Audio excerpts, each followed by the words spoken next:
So in order to help others and to give others hope and be transparent in the healing, working through some stuff this morning, I decided to clean out a little bit more in my room. I kind of hang on to stuff until I'm ready to let it go. So I was looking through some papers that was regarding the second divorce, the second marriage. If you really want to call it a marriage, which is kind of what I'm gonna bring up here. That I've been sitting on, and I'm ready for it to go. I'm ready. It's no longer. It hasn't been since the separation and the divorce. So I uncovered the a last will and testament that husband number 2 had drawn up, that I had discovered. Whenever you, and that goes back to another video that I had where whenever you pray for God to reveal things, that you need to be strong when He reveals it, because He revealed it a year or two before the separation happened. But he had a last will and testament drawn up. We met fall of 1995.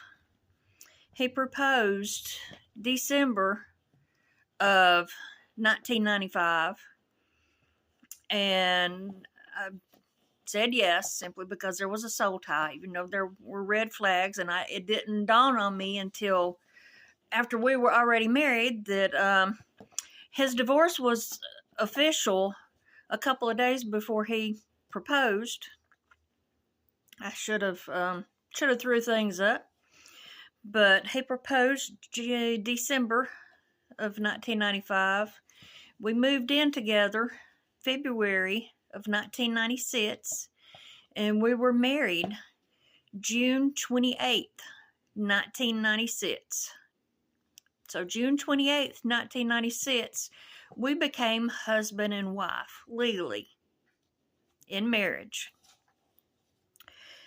The date of this last will and testament drawn up was dated October the 1st, 1996. He had 2 children from a previous marriage at that time. And in this last will and testament, there is no mention anywhere of a wife, me, anywhere. October the 1st, 1996, that is July, August, September, October. That's 4 months after we were married. He had this will drawn up, giving his sister and brother-in-law full executive rights to everything, and everything going to his 2 children. There was nothing about a wife in it at all.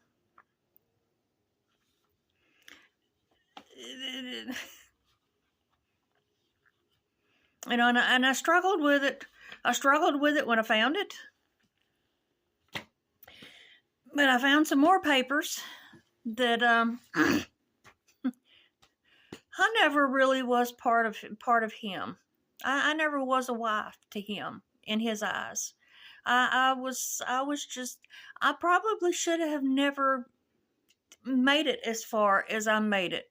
At some point, I'm sure he probably was ready for me to be gone, and to he not have any inkling of me whatsoever, let alone have kids with me.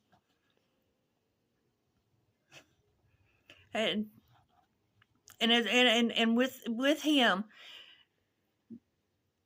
it's been the only 2 times that I have ever really had pure. I've only had 2 moments of pure horror overwhelm me, and if you're in a situation, if you're in a relationship and you have that going on, that's not normal. It's not healthy, and nothing good can come out of that, which I am thankful for my two children. Those two are the only good that have really came out of that marriage. To, but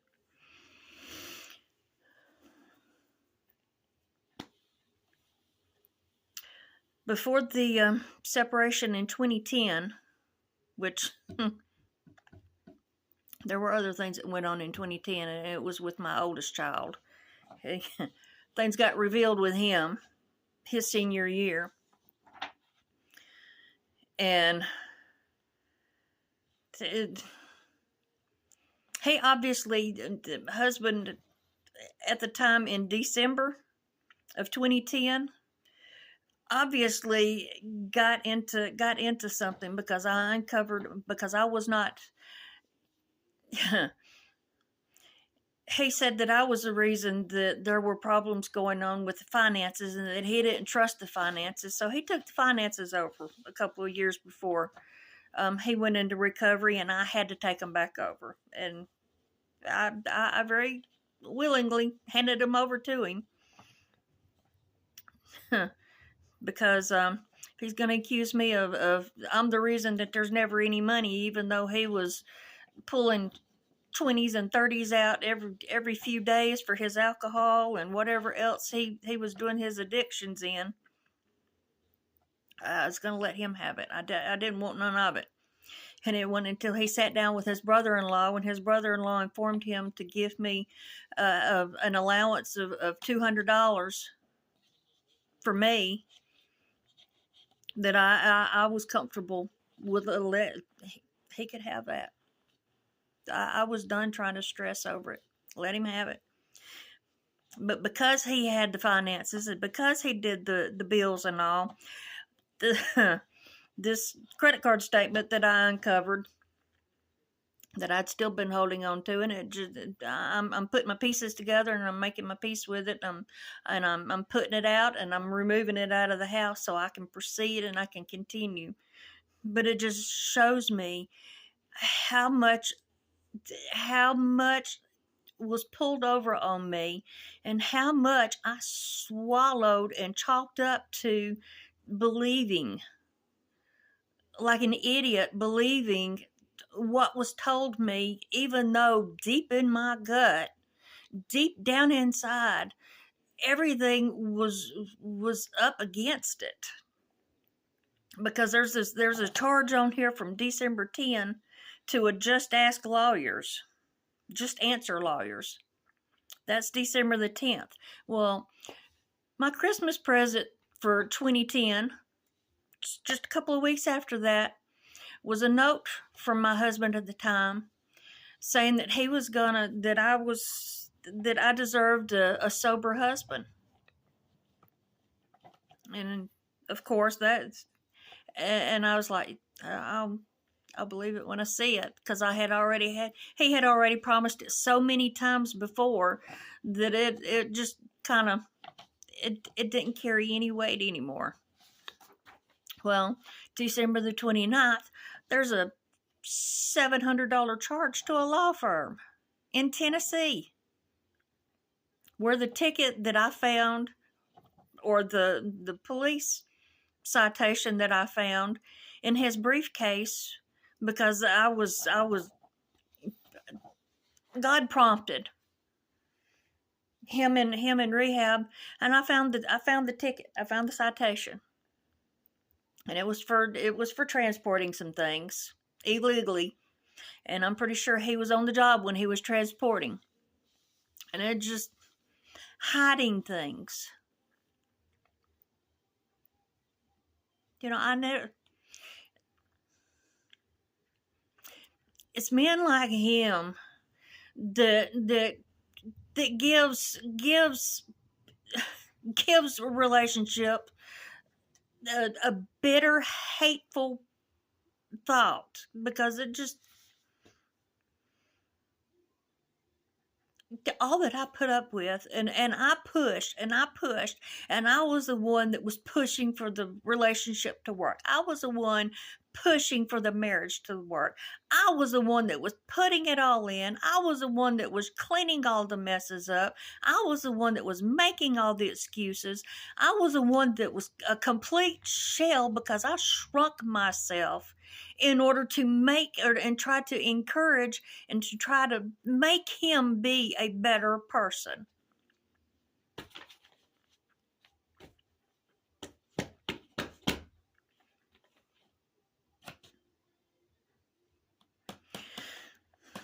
It takes two to make a relationship work. It takes two to make a marriage work. And it takes two healthy, want to see the other succeed in order to make it work. Not self-centered, egotistical, and full of themselves and you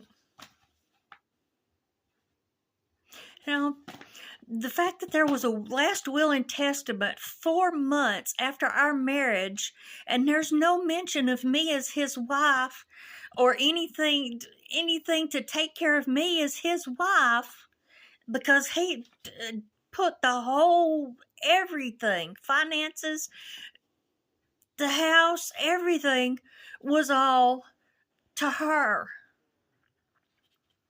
There was no taking care of me. Was I even supposed to be living at that time?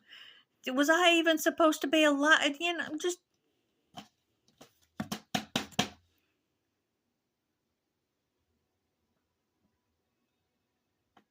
And I still have the unease and the discomfort when dealing with his sorry tale. Just.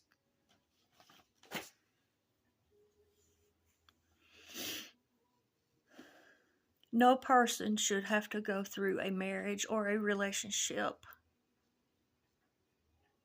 as a just a thought or a whim whenever their partner decides that they want to decide to be a partner, or whenever they decide that they want to be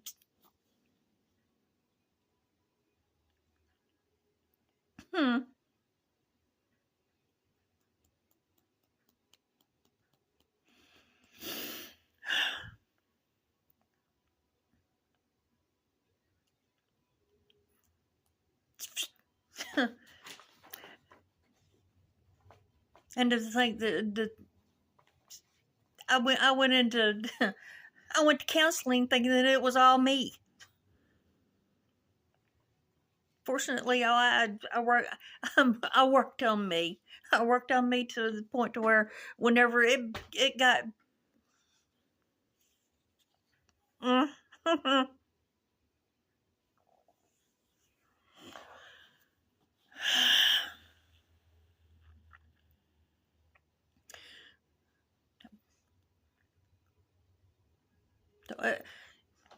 it's okay to be irritated. It's okay to be frustrated.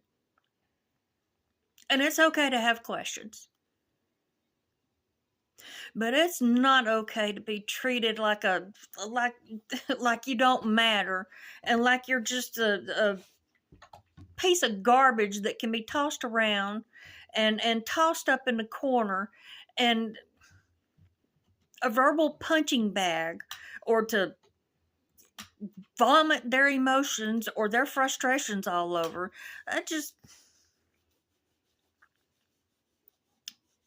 I'm processing. y'all are seeing real. Y'all are seeing. I'm just not. I'm not flinging things right now because I really just. The frustration and the resentment of what I did. And I can't go back and change it. And unfortunately, that's where my kids are, or that's where one of my kids is. And the other one is kind of in between, but just, yeah.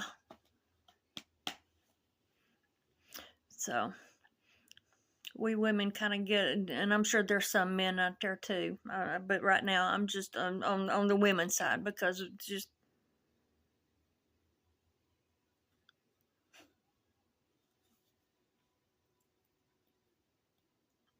huh?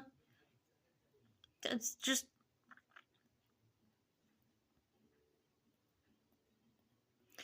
and I should have left way before I did, but just bound and determined I was gonna make it work. Hell bent that I was gonna make it work.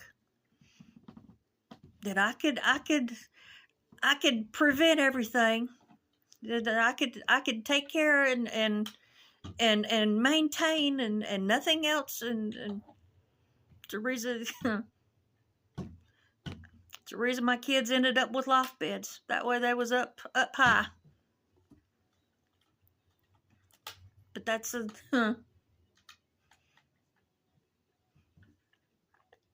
anyway. Processing, and we'll burn them at some point. But just the frustration and the irritation and the letting y'all see that it's okay to work through, and it's okay to have